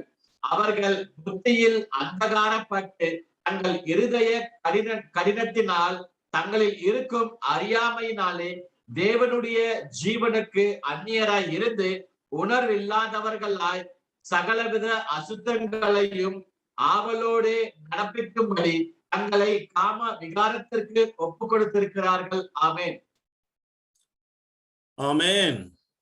சகோதர சகோதரிகளே, நாம் இந்த வசனத்துல நாம் பார்க்கிறோம் இயேசுவை அறியாத முன்பாக எப்படியான ஒரு வாழ்க்கை வாழ்ந்து இருக்கிறோம் இருந்திருக்கலாம் அப்படின்னுட்டு பவுலானவர் இங்க சாட்சியாக இந்த வசனங்கள்ல கூறுகிறார். உலகின் வாழ்க்கை எப்படி இருந்தது என்பதை விவரிக்க பவுல் சில சக்தி வாய்ந்த வார்த்தைகளை பயன்படுத்துகிறார். என்ன ஒரு சக்தி வாய்ந்த வார்த்தைகள் என்று நாம் 17வது வசனத்துல நாம் பார்க்கும் பொழுது, இயேசுவை அறியாத பொழுது நம்மளுடைய சிந்தனை எப்படியாக இருந்தது அப்படின்னு பார்க்கும் பொழுது, சிந்தனையின் பயனற்ற தன்மை இருந்தது. கடவுளை பற்றி அறிவு இல்லாததால் சிந்தனை பயனற்று அல்லது பயனற்ற ஒரு சிந்தனையில நாம் வாழ்ந்து கொண்டு இருந்தோம். நம்முடைய யோசனைகள் எப்பொழுதுமே பயனில்லாத ஒரு யோசனைகளாகத்தான் இருந்திருக்கும். இயேசுவை தெரியாத பொழுது, இயேசுவை தெரிந்த பிறகுதான் அந்த நம்முடைய சிந்தனைகள் எப்படியாக கடவுளுக்கு உகந்த சிந்தனைகளாக இருந்தது அப்படின்ட்டு நமக்கு டெஃபினட்டா ஒவ்வொருத்தருக்குமே நமக்கு தெரிஞ்ச ஒரு விஷயமா இருக்குது. என்னுடைய வாழ்க்கையில நான் பார்க்கும் பொழுது என்னுடைய சிந்தனைகள் எப்பொழுதுமே இந்த உலகபூர்வமான ஒரு சிந்தனைகளை தான் இருந்தது எப்பொழுதுமே. ஏன் அப்படின்னு பார்க்கும் பொழுது, நாங்க ஒரு ஏழ்மையிலிருந்து வந்த ஒரு குடும்பமாக இருந்ததுனால என்னுடைய ஃபியூச்சர் எப்படி இருக்கும், என்னுடைய அப்பா அம்மாவை நான் எப்படி பார்த்துக்க போறேன், என்னுடைய தங்கச்சி தம்பிகளை எப்படி பார்க்க போறேன், நான் என்ன காரியங்கள் செய்ய போறேன், எப்படியாக என்னுடைய ஃபியூச்சர் இருக்க போகுது, இந்த மாதிரியான ஒரு விஷயங்கள்ல தான் என்னுடைய சிந்தனை சூழ்ந்து இருந்தது சகோதரிகளை. ஸோ எப்பொழுது கடவுளை நான் அறிந்து கொண்டனோ அவருடைய சிந்தனை எனக்கு ஆழமாக பதிந்தது. ஸோ இன்னைக்கு நம்மளுடைய சாட்சி எப்படியாக இருக்க வேண்டும் என்றால், தேவனை அறியாத பொழுது நம்மளுடைய வாழ்க்கை எப்படியாக இருந்தது. டெஃபினட்டா பவுலானவர் நமக்கு இங்க ரிமைண்டர் பண்றாரு. நம்மளுடைய சிந்தனையில பயனற்ற ஒரு சிந்தனையாக இருந்தது. இரண்டாவதாக நாம் பார்க்கிறோம், புரிதலில் இருண்டது. கடவுள் இல்லாமல் மனிதன் இருட்டாக இருக்கிறார். ஒரு இருட்டான வாழ்க்கையில நாம் இருந்தோம். தேவனானவர் அவருடைய வசனங்கள் மூலியமாக, வேற சகோதரிகள் மூலியமாக தேவனுடைய வசனத்தை நமக்கு அறிவித்து இன்றைக்கு வெளிச்சம் என்கிற ஒரு இயேசு கிட்ட, வெளிச்சம் என்கிற ஒரு சபை கிட்ட நம்மை தேவனானவர் அழைத்து வந்திருக்கிறார். நாம் இதை புரிந்து கொள்ள வேண்டும். இயேசுவுக்கு முன்பாக என்னுடைய வாழ்க்கை எப்படியாக இருந்தது என்று. நம்முடைய வாழ்க்கை இருளாக இருந்தது. யோவான் 8:12 சொல்லுது, நான் உலகின் ஒளி. நான் தான் இந்த உலகத்துக்கு ஒளியாக இருக்கிறேன் என்று இயேசுவானவர் சொல்கிறார். இருள இருந்த நம்மை தேவனானவர் வெளிச்சத்துக்கு கொண்டு வந்தார். இதை நாம் தினந்தோறும் யோசித்து பார்க்கிறோமா சகோதரிகளே? வெளிச்சத்துக்கு வந்தால் கூட சில சமயங்கள்ல நம்ம இருள்ல தான் சில சமயங்கள் இருக்கிறோம். ஏன் அப்படின்னு பார்க்கும்போது, கோபம் என்ற இருள், பாவம் என்ற இருள், சில சமயம் கன்ஃபஸ் பண்ணாத ஒரு இருள், இந்த மாதிரியான இருள்ல தான் நாம் மறுபடியும் தங்கி கொண்டிருக்கிறோம். இன்னைக்கு நாம் யோசித்து பார்க்கலாம். நான் இயேசுக்கு வருவதற்கு முன்பாக இருள்ல இருந்த இன்னைக்கு தேவனார் ஒளிக்கு நம்ம அழைத்து வந்திருக்கிறார். மூன்றாவதாக நாம் பார்க்கும்போது, அறியாமையின் காரணமாக கடவுளின் வாழ்க்கையிலிருந்து பிரிந்தார்கள். அந்த புறஜாதியர்களை நாம் பார்க்கும் பொழுது அவர்களுக்கு கடவுள் என்ற அறிவு அவர்களுக்கு இல்லாமல் இருந்தது. அவர்களுடைய அறிவுதான் மேன்மையாக இருந்தது. கடவுளுடைய ஞானம், கடவுளுடைய அந்த யோசனை, சிந்தனை இதெல்லாம் குறைவாக தான் இருந்தது. நம்மளுடைய வாழ்க்கையில கூட நாம் பார்க்கும்போது சகோதரிகளே, நம்மளுடைய வாழ்க்கை கூட அப்படியாக தான் இருந்திருக்கும் இல்லைங்களா? நான் தான் பெரியவன், நான் தான், என்னுடைய அறிவு தான் மேன்மையானது, என்னால எல்லாமே செய்ய முடியும். கடவுளுடைய ஞானம் குறைவாக இருந்தது. சோ இந்த 3 விஷயங்களையும் பவுலானவர் நம்ம தினதோறும் சிந்திக்க வைக்க சொல்றாரு. சகோதரிகளே, நாம் சாட்சி பகிரும் பொழுது, நம்ம இயேசுவை குறித்து பகிரும் பொழுது நம்மளுடைய வாழ்க்கை எப்படியாக இருந்தது, இன்றைக்கு எப்படியாக ஆகி இருக்கிறது என்று நாம் மனதில் வைத்துக் கொள்ள வேண்டும். ஆமென். சோ இரண்டாவதாக நாம் பார்க்கும் பொழுது இயேசுவை குறித்து அறிதல் நமக்கு மிகவும் அவசியமாக இருக்கிறது. அவன் சிஷ்யராக ஆவதற்கு முன்பாக தான் எல்லாமே நமக்கு பைபிளை பத்தி அநேக விஷயங்கள் நமக்கு சொன்னாங்க. அது மட்டும் நமக்கு போதாது. அவன் சிஷ்யராக ஆன பிறகு, ஞானஸ்நானம் எடுத்த பிறகு இயேசுக்குள்ள நம்ம ஐக்கியமாக இருந்து இன்னும் அவரை நம்ம அறிய வேண்டும். அந்த ஒரு மனப்பான்மையில நாம் இருக்கிற ஒரு நபர்களா இருக்க வேண்டும். ஆமென். எப்படியாக பவுலானவர் எபேசியஸ் சாப்டர் 4 verse 20 to 24 இந்த வசனங்களை நாம் படித்து நாம் கற்றுக்கொள்ளலாம். எப்படியாக கிறிஸ்துவை நாம் மென்மையாக இன்னும் அறிய முடியும். சகோதரர் டொமினிக் அவர்கள் படிப்பார். எபேசியர் 4வது அதிகாரம் வசனம் 20 முதல் 24 வரை. நீங்களோ இவ்விதமாய் கிறிஸ்துவை கற்றுக்கொள்ளவில்லை. இயேசுவின் இடத்தில் உள்ள சத்தியத்தின்படியே நீங்கள் அவரிடத்தில் கேட்டறிந்து அவரால் போதிக்கப்பட்டீர்களே. அந்தபடி முந்தின நடக்கைக்குரிய மோசம் போகும் இச்சைகளாலே கெட்டு போகிற பழைய மனுஷனை நீங்கள் களைத்து போட்டு உங்கள் உள்ளத்திலே புதிதான ஆவியுள்ளவர்களாகி மெய்யான நீதியிலும் பரிசுத்தத்திலும் தேவனுடைய சாயலாக சிருஷ்டிக்கப்பட்ட புதிய மனுஷனை தரித்துக் கொள்ளுங்கள். ஆமென். ஆமென். ஓகே சகோதர சகோதரிகளே, நாம் அப்படியான ஒரு நபர்களாக இருந்தோம். இந்த உலகபுறமான நபர்களாக இருந்தோம். இருந்த நம்மை தேவனானவர் தேர்ந்தெடுத்து இன்றைக்கு ஒரு சிஷ்யராக இன்னைக்கு தேவனானவர் தேர்ந்தெடுத்து அவருடைய ராஜ்யத்துல ஒளி என்ற அந்த இயேசுவின் வார்த்தைக்குள்ள ஒளி என்ற சபைக்கு நம்ம அழைத்து வந்திருக்கிறார். அது அழைத்து வந்த பிறகு நாம் இயேசுக்குள்ள எப்படியாக இருக்க வேண்டும் என்ற அந்த புரிதலை நாம் தெரிந்து கொள்ள வேண்டும். ஆமென். நாம் இயேசுக்குள்ள வரும்பொழுது நாம் எப்படியாக இருக்கிறோம் என்று பார்க்கும் பொழுது பழையவைகள் கலைந்தன, புதியவைகள் வந்தன. ஆமென். புதிய ஒரு விஷயங்களை நாம் தெரிந்து கொள்ள ஒரு நபர்களாக இருக்க வேண்டும் சகோதர சகோதரிகளே. ஆமென்.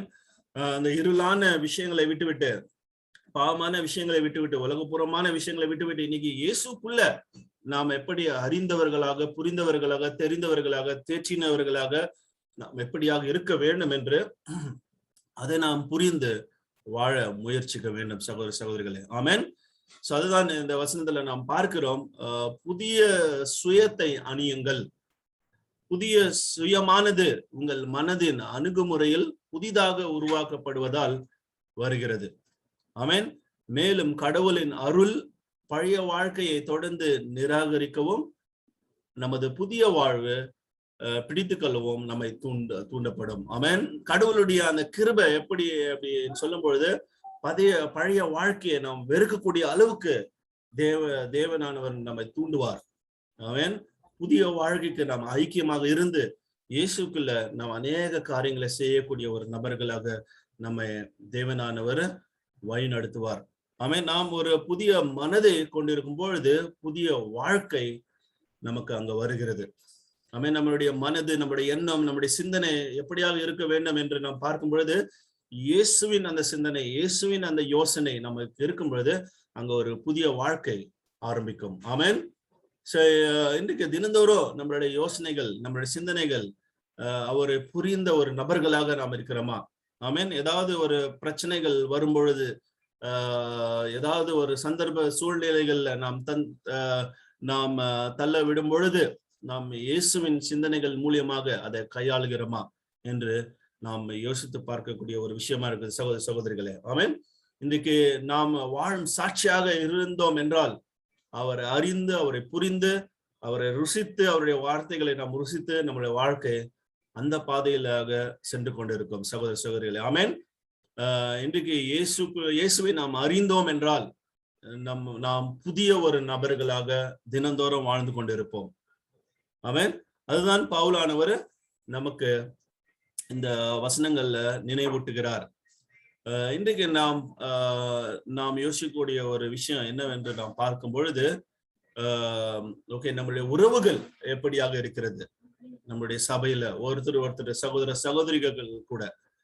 ஆமென். நாம் இயேசுவை புரிந்தோம் என்றால் நம்முடைய உறவு, நம்முடைய நம் குடும்பத்துல கூட நம்மளுடைய உறவு வித்தியாசமாக இருக்கும். இயேசுவின் சிந்தனைகளை ஒரு ஒரு வாழ்க்கை நம்மளுடைய குடும்பங்களில இருக்கும். நம்ம அந்த ஆசீர்வாதங்களும் இருக்கும். ஆமென். நம்ம மினிஸ்ட்ரியில கூட இயேசுவின் சிந்தனையில நாம் இருக்கும் பொழுது நம்மளுடைய உறவுகள் இன்னும் வலுவடையும். ஆமென். இன்றைக்கு நாம் பார்க்கும்போது இயேசுவை புரிந்த நாம் நம்முடைய வாழ்க்கை எப்படியாக இருக்கிறது? சின்ன சின்ன விஷயத்துக்கெல்லாம் நம்ம கோபப்பட்டு கொண்டு இருக்கிறோமா? இல்ல சின்ன சின்ன விஷயத்துக்களை நம்ம டிஸ்கரேஜ் ஆகுறோமா? இன்னைக்கு நாம் யோசித்து பார்க்க வேண்டிய ஒரு விஷயமா இருக்குது. டெஃபினட்டாக நாம் இயேசுவை புரிதல், அந்த ஒரு உணர்வு நமக்குள்ள வரும் பொழுது நாம் எப்பொழுதுமே தேவனுடைய ராஜ்யத்தை தேடி வேற ஒருத்தங்களுக்கு அந்த தேவனுடைய ராஜ்யத்தை பற்றி கற்பிப்போம். ஆமென். எப்படியாக நம்முடைய வாழ்க்கை ஒரு புதிய ஒரு வாழ்க்கையாக தேவனுடைய ராஜ்யத்துல வந்ததோ அதே போல பிறரையும் அந்த தேவனுடைய ராஜ்யத்துக்கு புதிய ஒரு வாழ்க்கை ஆரம்பிக்கிறதுக்கு நாம் அவர்களை அழைப்போம். இன்றைக்கு நம்மளுடைய புரிதல் எப்படியாக இருக்கிறது என்று நாம் யோசித்து பார்க்கும் சகோதர சகோதரி. இயேசுவின் அந்த சிந்தனை நம்மளுடைய இருக்கும் பொழுது ஒரு புதிய வாழ்க்கை நமக்குள்ள இருக்கும், ஒரு புதிய சிந்தனை நமக்குள்ள இருக்கும். எல்லாமே ஒரு புதிதாக நம்மளுடைய தினந்தோறும் புதிதான ஒரு வாழ்க்கையை நாம் ஆரம்பிப்போம். ஆமென். மூன்றாவதாக நாம் இந்த வசனங்கள்ல நாம் பார்க்கும் பொழுது டெஃபினட்டாக சில மாற்றங்கள் இருக்க வேண்டும் நம்மளுடைய வாழ்க்கையில. ஆமென். சாட்சி என்னும் பொழுது நம்ம பழைய வாழ்க்கை எப்படி இருந்ததோ அதே போல நம்மளுடைய வாழ்க்கையை தொடர்ந்து போய் கொண்டிருக்க கூடாது. ஏதாவது ஒரு மாற்றங்கள் இருக்க வேண்டும். ஆமென். அந்த மாற்றத்தை பற்றி பவுலானவர் சுருக்கமாக இந்த எபிசியர் வசனத்துல நாம் பார்க்கிறோம். ஆமென். 4வது அதிகாரம் 25 33 முடிய. எபேசியர் 4வது அதிகாரம் வசனம் 25 முதல் 32 வரை. அன்றியும் நாம் ஒருவருக்கொருவர் அவயவங்களாய் இருக்கிறபடியால் பொய்யை கலைத்து அவனவன் பிறனுடனே மெய்யை பேச கடவன். நீங்கள் கோபம் கொண்டாலும் பாவம் செய்யாதிருங்கள். சூரியன் அஸ்தமிக்கிறதற்கு முன்னாக உங்கள் எரிச்சல் தனிய கடவது. பிசாசுக்கு இடம் கொடாமலும் இருங்கள். திருடுகிறவன் இனி திருடாமல் குறைச்சல் உள்ளவனுக்கு கொடுக்கத்தக்கதாக தனக்கு உண்டாயிருக்கும்படி தன் கைகளினால் நலமான வேலை செய்து பிரயாசப்பட கடவன். கெட்ட வார்த்தை ஒன்றும் உங்கள் வாயிலிருந்து புறப்பட வேண்டாம். பக்தி விருத்திக்கு ஏதுவான நல்ல வார்த்தை உண்டானால் அதையே கேட்கிறவர்களுக்கு பிரயோஜனம் உண்டாகும்படி பேசுங்கள். அன்றியும் நீங்கள் மீட்கப்படும் நாளுக்கென்று முத்திரையாக பெற்ற தேவனுடைய பரிசுத்த ஆவியை துக்கப்படுத்தாதிருங்கள். சகல விதமான கசப்பும் கோபமும் மூர்க்கமும் கூக்குரலும் தூஷணமும் மற்ற எந்த துர்குணமும் உங்களை விட்டு நீங்க கடவது. ஒருவருக்கொருவர் தயவாயும் மன உருக்கமாயும் இருந்து கிறிஸ்துவுக்குள் தேவன் உங்களுக்கு மன்னித்தது போல நீங்களும் ஒருவருக்கொருவர் மன்னியுங்கள். ஆமென். ஆமென். ஆமென். சகோதர சகோதரிகளே, நாம முதலாவதாக பார்த்தோம் இயேசுக்கு வருவதற்கு முன்பாக எப்படி இருந்தோம் அதை நினைவு கூற வேண்டும். இயேசுக்குள்ள நாம் வரும் பொழுது அவரை அறிந்து புரிந்து ஒரு புதிய ஒரு சிந்தனையாக இருக்க வேண்டும். இதெல்லாம் ஆன பிறகு மாற்றங்கள் நம்மளுடைய வாழ்க்கையில இருக்க வேண்டும். ஆமென். தினந்தோறும் அநேக விஷயத்துல நம்முடைய யோசனைகளும் நம்முடைய சிந்தனைகளும் அலைப்பாய்ந்து கொண்டிருக்கோம் இல்லைங்களா? அந்த நேரத்துல நம்முடைய மாற்றங்கள் எப்படியாக இருக்க வேண்டும். ஓகே, இந்த உலகத்துல நாம் இருக்கிறோம். ஓகே, தேவனோட ராஜ்யத்துல இருந்தால் கூட இந்த உலகத்துல நாம இருக்கிறதுனால அநேக விஷயங்கள் நமக்குள்ள சோதனைக்கு உள்ளாக்கப்படுவதற்கு வாய்ப்பு இருக்குது. அவன் பவுலானவர் சுருக்கமாக இங்க என்ன சொல்றாரு அப்படின்னு பார்க்கும்பொழுது நம்ம பேசுற பேச்சு எப்படியாக இருக்கிறது.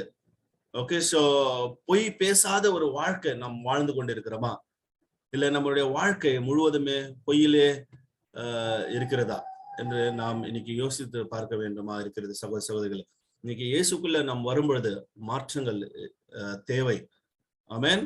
மாற்றம் இல்லாமல் பழைய ஒரு வாழ்க்கையில நாம் இருந்து கொண்டிருக்கோம். பழைய வாழ்க்கையில நாம சின்ன சின்ன விஷயத்துக்கெல்லாம் போய் பேசி கொண்டிருக்கலாம். இன்னைக்கு நம்முடைய வாழ்க்கை எப்படியாக இருக்கிறது?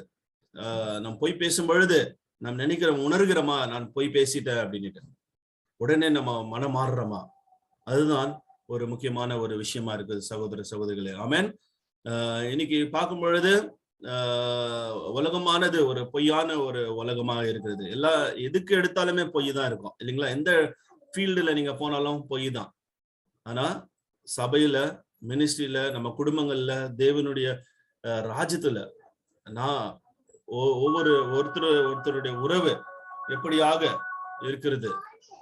ஓகே, ஸோ உண்மையான ஒரு வாழ்க்கை நம்ம வாழ்ந்து கொண்டிருக்கிறோமா இன்னைக்கு நம்ம கேட்கக்கூடிய ஒரு விஷயமாக இருக்கிறது. ஆமென். இரண்டாவதாக பவுலானவர் என்ன சொல்கிறான்னு பார்க்கும்போது, கோபம் நம்மளுடைய வாழ்க்கையில நிச்சயமாக அநேக தொந்தரவுகளை கொண்டு கூடிய ஒரு விஷயமாக இருக்கிறது.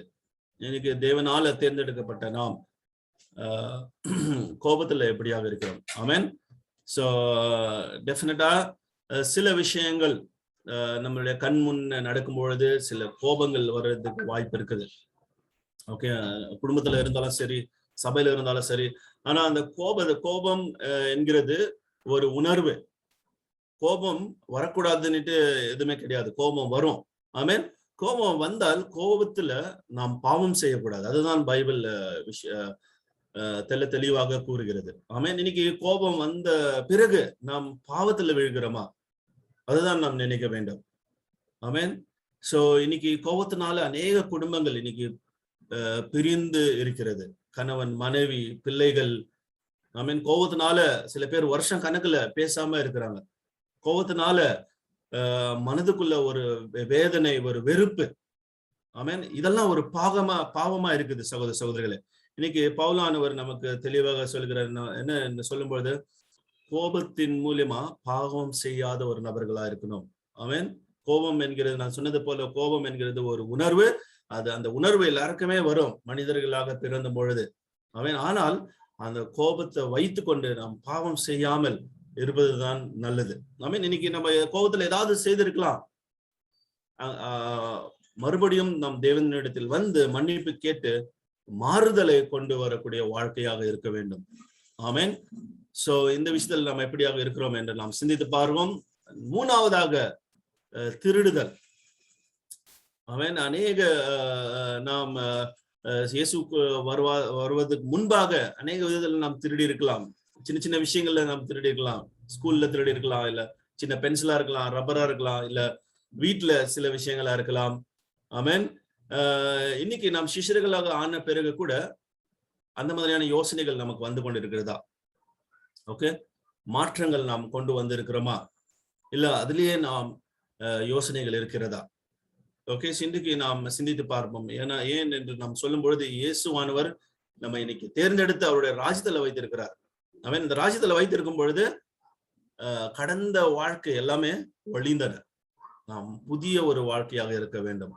அதுதான் பவுலானவர் இந்த மாற்றத்தை நாம் கொண்டு வர வேண்டும். சபைக்கு வந்த பிறகு கூட நம் பொய் பேசுறதும், கோபத்துல இருக்கிறதும், திருடுறதும், இந்த மாதிரியான விஷயங்களை நாம் எடுத்து போட்டு புதிய ஒரு வாழ்க்கையில நாம் இருக்க வேண்டும். புதிய ஒரு சிந்தனையை நாம் தரித்து கொள்ள வேண்டும் என்று பவுலானவர் தெளிவாக இங்கு கூறுகிறார். ஆமென். இந்த ஒரு திருடுதல் என்ற ஒரு விஷயத்தை நான் பார்க்கும் பொழுது ஒரு சின்ன ஒரு ஸ்டோரி எனக்கு ஞாபகம் வருது. என்ன ஸ்டோரி அப்படின்னு சொல்லும் பொழுது, ஒரு தாயானவள் மகனை வந்து அநேக விதத்துல ஒரு ரொம்ப செல்லமாக வளர்த்து கொண்டு வந்தாள். ஓகே, ஸ்கூல்ல இருந்து, பள்ளியில இருந்து சில சின்ன சின்ன விஷயங்களை, ஒரு ரப்பர், பென்சில் எது திருடின்னு வந்தாலும் எதுவுமே கண்டிக்கிறது கிடையாது. எல்லாமே எடுத்து வாங்கி வச்சுக்கிறது. அந்த மாதிரியான ஒரு கண்டிப்பில்லாம ஒரு வாழ்க்கையில அந்த சிறு பையன் வாழ்ந்து கொண்டு வந்தான்.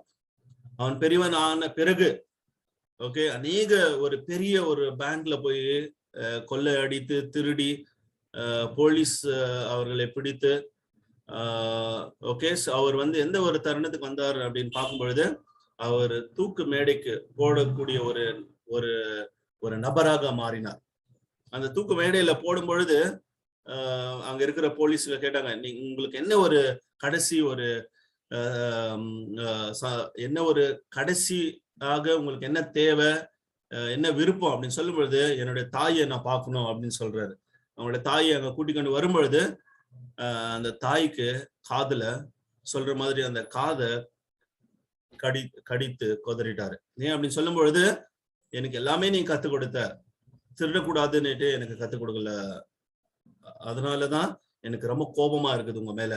இன்னைக்கு நீ சின்ன விஷயத்துல எனக்கு சொல்லி கொடுத்திருந்தேன்னா இன்னைக்கு ஒரு நல்ல ஒரு நபராக நான் நடந்திருக்குவேன், நல்ல ஒரு நபராக இந்த சமுதாயத்துல இருந்திருக்குவேன் அப்படின்ட்டு கடைசியாக அவரை தாய் கிட்ட அவர் கதறி அழுகிறாரு, கோபத்தை வெளிப்படுத்துறாரு. ஆமென். சகோதரர்களே, இன்றைக்கு நாம் சிஷ்யராக இருந்து நம்மளுடைய பிள்ளைகளுக்கு நாம் என்ன கற்றுக் கொடுத்து கொண்டு வருகிறோம், நம்முடைய சிஷ்யர்களுக்கு நாம் என்ன கற்றுக்கொண்டு வருகிறோம், நம்முடைய வாழ்க்கையின் மூலியமாக பிறர் என்ன கற்றுக்கொண்டு இருக்கிறார்கள் அதை நாம் நினைவில் கூற வேண்டும் சகோதர சகோதரிகளே. ஆமென். நான்காவதாக என்ன இங்க கூறுகிறார் என்று பார்க்கும் பொழுது, சரியான பேச்சு. ஆமென். நம்முடைய பேசுற ஒரு பேச்சு வேற மற்றவர்களுக்கு பலன் அளிக்கிறதா, பயன்படுகிறதா அப்படி என்று நினைவு கூற வேண்டும். சில சமயம் நம்ம என்ன பேசுறோமோ தெரியாம நம்ம என்ன பேசிடுவோம், படபடன்னு பேசிட்டு மற்றவர்களுடைய மனதை புண்படுத்திடுவோம். இந்த வசனம் தெளிவாக சொல்லுகிறது, நாம் பேசுற பேச்சு வேற ஒருத்தருக்கு பயன்படுத்தக்கூடிய ஒரு பேச்சாக இருக்க வேண்டும். அது நம்ம குடும்பத்திலையும் இருக்கட்டும், உற்றார் உறவினர்களையும் இருக்கட்டும், நம்முடைய சபையிலையும் இருக்கட்டும், நம்ம மினிஸ்ட்ரியிலும் இருக்கட்டும் சகோதர சகோதரிகளே. Okay, so don't talk unwholesome talk. Okay, so தேவையில்லாத பேச்சுகளை நாம் பேசக்கூடாது. பிறருக்கு பயனுள்ள பேச்சை தான் நாம் பேச வேண்டும் என்று பவுலானவர் தெளிவாக இங்க கூறுகிறார். ஆமென். இன்றைக்கு நாம் மாற்றத்தை கொண்டு வருகிறோமா சகோதர சகோதரிகளே? ஓகே, இன்றைக்கு மூன்று குறிப்புகளை நாம் பார்த்தோம் இல்லைங்களா? நம்ம வாழக்கூடிய ஒரு சாட்சியான ஒரு நபர்களா நாம் இருக்கும் பொழுது இந்த மூன்று விஷயங்களையும் நம்மளுடைய சிந்தனையிலையும் நம்மள மனதிலையும் வைத்துக் கொள்ள வேண்டும். ஒன்று இயேசுவுக்கு முன்பாக வருவதற்கு முன்பாக நான் எப்படி இருந்தேன், இயேசுவுக்கு அறிந்து சபைக்குள்ள இருக்கும்போது அவரை நான் இன்னும் அறிந்து கொண்டிருக்கிறேனா, புரிந்து கொண்டிருக்கிறேனா, இரண்டாவது விஷயம் கேட்கக்கூடிய ஒரு விஷயமா இருக்குது. மூன்றாவது, எனக்குள் அந்த மாற்றங்கள் இருக்கிறதா? அவன் தவறு செய்வது இயல்பு, மனிதனா இருந்தால் அதுக்கு தவறு செய்யறது ஒரு இயல்பாக ஒரு காரியம். ஆனால் அதிலிருந்து மாற்றங்கள் கொண்டு வருகிறோமா, மாறுதல் கொண்டு வருகிறோமா, அதுதான் ஒரு விஷயமாக இருக்கிறது. ஆமென். இன்றைக்கு நாம் திருவிருந்தில் பங்கு கொள்ளும் பொழுது ஓகே, நாம் இந்த வசனத்தை தியானித்து நாம் திருவிருந்தில் பங்கு கொள்வோம். எபிசியர் 4வது அதிகாரம் 31 32 முடிய இங்க வசனம் சொல்லுகிறது, எல்லா விதமான கசப்பு, ஆத்திரம் மற்றும் கோபம், சச்சரவு மற்றும் அவதூறு, எல்லா வகையான தீமைகள் இருந்தும் விடுபடுங்கள். கிறிஸ்துவில் கடவுள் உங்களை மன்னித்தது போல ஒருவருக்கொருவர் அன்பாகவும் இரக்கமாகவும் இருங்கள். ஆமென். சகோதர சகோதரிகளே, இந்த உலகபூர்வமான விஷயங்களை கைவிட்டுட்டு, ஆமென், அதுல இருந்து விலகி நின்றுட்டு, அது நமக்குள்ள இருந்தால் அதை எடுத்து வெளியே தவிர்த்துட்டு இயேசுக்குள்ள சிந்தனைகளையும் இயேசு கொடுத்த அந்த கிருபையும் நாம் வைத்துக்கொண்டு ஒருத்தருக்கு ஒருத்தர் நாம் அன்பு செய்து, இயேசு நம்மளுடைய பாவத்தை மன்னித்தது போல ஒருத்தர் நம்ம அன்பு செய்து ஒருத்தர் பாவங்களை மன்னித்து, ஓகே, அன்பாகவும் இரக்கமாகவும் இருங்கள் என்று கடைசியாக பவுலானவர் இந்த வசனத்துல கூறுகிறார். 32வது வசனத்துல இன்றைக்கு இயேசு கிறிஸ்துவின் மூலியமாக இன்னைக்கு நம்மளுடைய பாவங்கள் மன்னிக்கப்பட்டது. அவர் ரத்தத்தின் மூலியமாக நாம் கழுவப்பட்டு இருக்கிறோம். பரிசுத்த ஆவியின் கொடையை கொடுத்திருக்கிறாரு. இதற்கு அவர் செய்த விலை என்ன என்று பார்க்கும்போது அவரையே நமக்கு தியாகமாக கொடுத்த ஒரு நபராக இருக்கிறார். இன்றைக்கு நாம் இந்த திருவிருந்தில் பங்கு கொள்ளும் பொழுது இந்த 3 குறிப்புகளையும் நம்மளுடைய எண்ணத்துல நாம் வைத்துக் கொள்ளலாம். ஆமென். இயேசுவுக்கு முன்பாக நான் எப்படி இருந்தேன், இன்றைக்கு நான் இயேசுவை அறிந்து கொண்டிருக்கிறேனா, இன்னைக்கு மாற்றங்கள் இயேசு என்னுடைய வாழ்க்கையில கொண்டு வந்து இருக்கிறார், அந்த மாற்றங்கள் நடந்து கொண்டு இருக்கிறதா என்னுடைய வாழ்க்கையில, இந்த 3 குறிப்பையும் நாம் வைத்துக்கொண்டு இன்றைக்கு நாம் திருவிருந்தில் பங்கு கொள்ளும் பொழுது தியானித்து திருவிருந்தில் நாம் பங்கு கொள்வோம். ஆமென். நாம ஒரு 30 செகண்ட் எடுத்து தியானித்து பிறகு நாம் ஜெபிப்போம். ஆமென். தியானிப்போம்.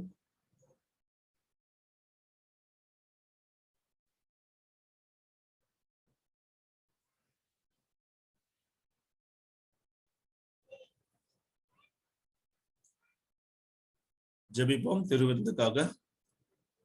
இது தகப்பனே, இந்த அருமையான காலை வேளையில நாங்கள் சபையாக வந்து கர்த்தாவே உங்களுடைய வசனங்களை தியானிப்பதற்கு இந்த ஒரு வாய்ப்பை எங்களுக்கு கொடுத்தமைக்காக நமக்கு கொடான கொடி நன்றி செலுத்துகிறோம். பவுல் மூலியமா கர்த்தாவே எங்களுக்கு இந்த வசனங்களை தெளிவுபடுத்துவதற்காக நன்றி செலுத்துகிறோம் கர்த்தாவே. எப்படியாக நாங்கள் அனைவருமே கர்த்தாவே வாழும் சாட்சிகளாக இந்த உலகத்துல இருக்க வேண்டும் என்று அவர் எங்களுக்கு கர்த்தாவே போதித்து கொண்டிருப்பதை நாங்கள் பார்க்கிறோம். கிறிஸ்துவுக்கு வருவதற்கு முன்பாக எங்களுடைய வாழ்க்கை மோசமான நிலையில இருந்தது கர்த்தாவே, இருளான நிலையில இருந்தது தகப்பனே. ஆனா இயேசுக்குள்ள எங்களை கர்த்தாவே அரவணைத்து எங்களை காப்பாற்றி கர்த்தாவே ராஜ்யத்துக்கு எங்களை கூட்டிக் கொண்டு வந்திருக்கிறீர் கர்த்தாவே. நாங்கள் அவருடைய வசனங்களை படித்து அவருடைய வசனங்களை கர்த்தாவே கற்றுக்கொண்டு இன்னும் அறிந்து புரிந்து கர்த்தாவே ஒரு ஞானமுள்ள ஒரு நபர்களாக இருந்து கர்த்தாவே எங்களுடைய வாழ்க்கையில எந்த ஒரு பாவத்துல விழுந்தாலும் அதுல இருந்து கர்த்தாவே மாற்றம் அடைந்து கர்த்தாவே நம்முடைய ராஜ்யத்துல தொடர்ந்து நாங்க சாட்சிகளாக இருக்கும்படிக்கு எங்களை உபயோகப்படுத்திருக்கோம் கர்த்தாவே. எங்களுக்குள்ள இருக்கிற எல்லா விதமான கசப்புத்தன்மையும் கோபத்தன்மையும் கர்த்தாவே உலகபூர்வமான விஷயங்களை எடுத்து போட்டு அன்பு, சமாதானம், கர்த்தாவே இரக்கம், இந்த மாதிரியான ஒரு இயேசுவின் குணங்களை எங்களுக்கு கொடுத்து கர்த்தாவே நாங்கள் உங்களுடைய ராஜ்யத்துல தொடர்ந்து நடக்கும்படிக்கு எங்களுக்கு கிருபை செய்தல வேண்டும் என்று இந்த வேலையில் நாங்கள் ஜெபிக்கிறோம். இந்த திருவிருந்த கூட நீங்க ஆசீர்வதியும். நாங்கள் செய்த பாவங்களை மன்னித்து உங்களுடைய கிருபை, உங்களுடைய அன்பு, உங்களுடைய இரக்கம் எங்க கிட்ட இருக்கிறதுக்கும் அதே அந்த கிருபையும் அந்த அன்பும் அந்த மன்னிப்பையும் கர்த்தாவே வேறு ஒருத்தங்களுக்கு நாங்கள் காண்பிக்கிறதுக்கும் எங்களை நீங்க உபயோகப்படுத்த வேண்டும் என்று இந்த வேலையில ஜெபித்து இதுல இயேசுவின் மூலியமாக ஜெபிக்கிறேன். ஜெபம் கேள் நல்ல பிதாவே. ஆமென்.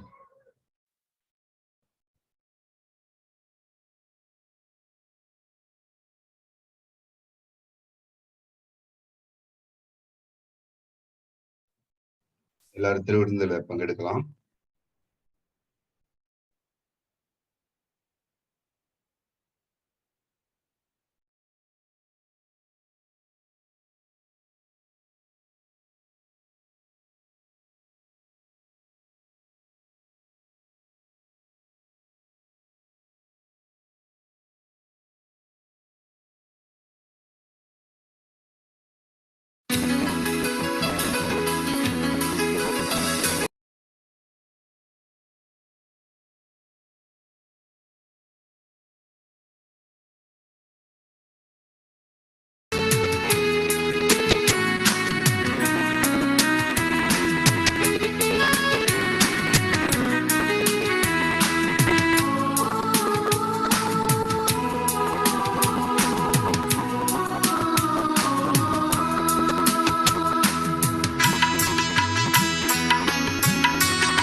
ஜெபவேளை உம்மை தேடி வந்தேன் தேவா பதில் தாருமே. எந்தன் ஜெபவேளை உம்மை தேடி வந்தேன் தேவா பதில் தாருமே. எந்தன் கோட்டை எந்தன் உம்மை நாடி வந்தேன். எந்தன் கோட்டை எந்தன் தஞ்சமிலே உம்மை நான் நாடி வந்தேன்.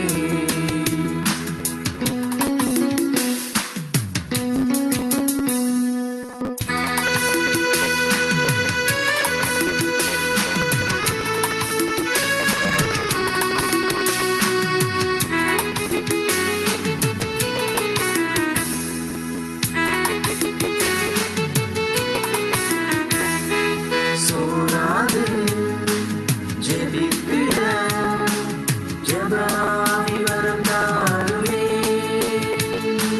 தடையாமல் மதத்திடுமே தலை கேட்கும் காலம் வந்தே. சோராது ஜெபிப்பிட ஜெபமாய் வரம் தாருமே.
Dominic brother, over to you.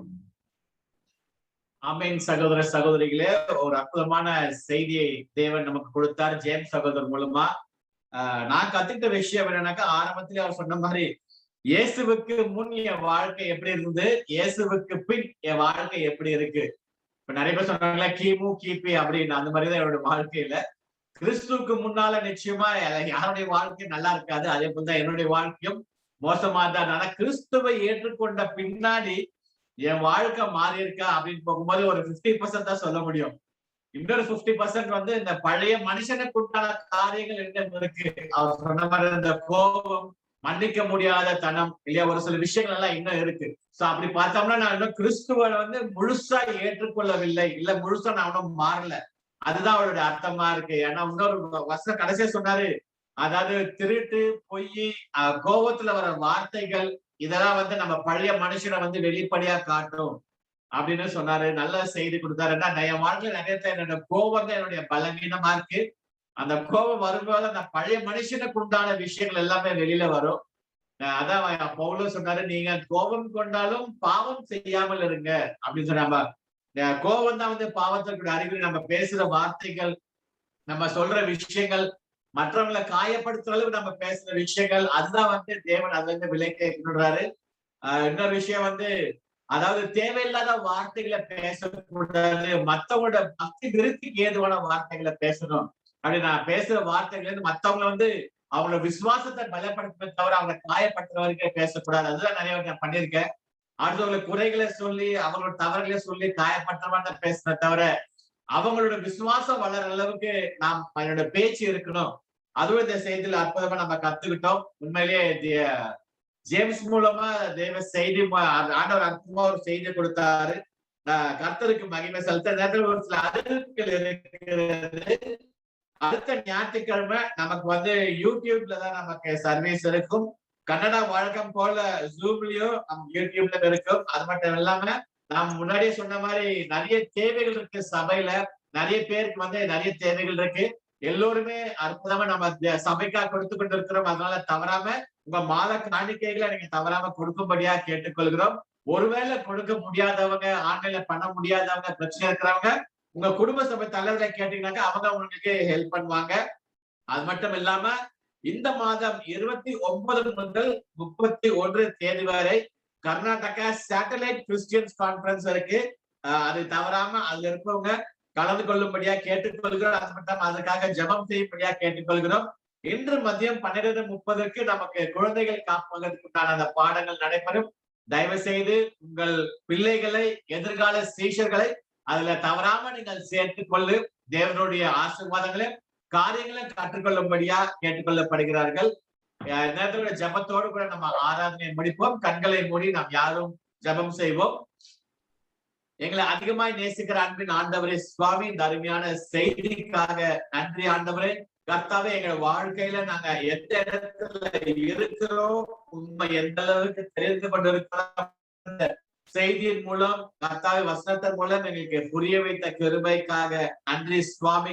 ஆண்டவரே, அநேக வேலையில உண்மை ஏற்றுக்கொண்ட பிள்ளைகளாக இருந்தாலும் அந்த பழைய வாழ்க்கை, பழைய மனுஷனுக்கு உண்டான அந்த பாவங்களும் கோபங்களும் அந்த காரியங்களும் இன்னும் எங்க வாழ்க்கையில் இருந்து கொண்டிருக்கு சுவாமி.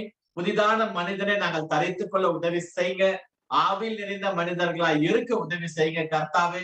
அற்புதமான செய்தியை கொடுத்து உமக்கு முன்பாக நாங்க எங்க இருக்கிறோம் அப்படின்றது எங்களுக்கு புரிய வைத்த கிருபைக்காக நன்றி சுவாமி.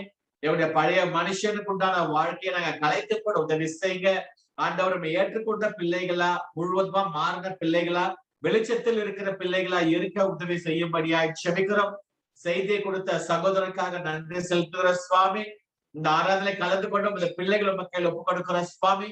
தொடர்ந்து வரும் நாட்கள்ல கூட அவங்களும் வெளிச்சத்தின் பிள்ளைகளா இருக்க, ஆண்டவரே புதிய மனுஷர்களா இருக்க, கிறிஸ்துவை பிரதிபலிக்கக்கூடிய ஸ்ரீஷர்களா இருக்க உதவி செய்யும்படியாய் செபித்து அற்புதமான அந்த நாளையும் அற்புதமான அந்த ஆராதனையும் செய்தியும் கொடுத்த கிருபைக்காக நன்றி செலுத்தி, தொடர்ந்து அந்த பரிசுத்த ஆவியை எங்களுக்கு துணையாக கொடுத்த ஆண்டவரே ஒவ்வொரு நாளும் எங்களை பாதுகாத்து வழிநடத்துற கிருபைக்காக நன்றி செலுத்தி எல்லாவற்றையும் இயேசுவின் நாமத்தில் செபிக்கிறோம் நல்ல பிதாவே, ஆமென்.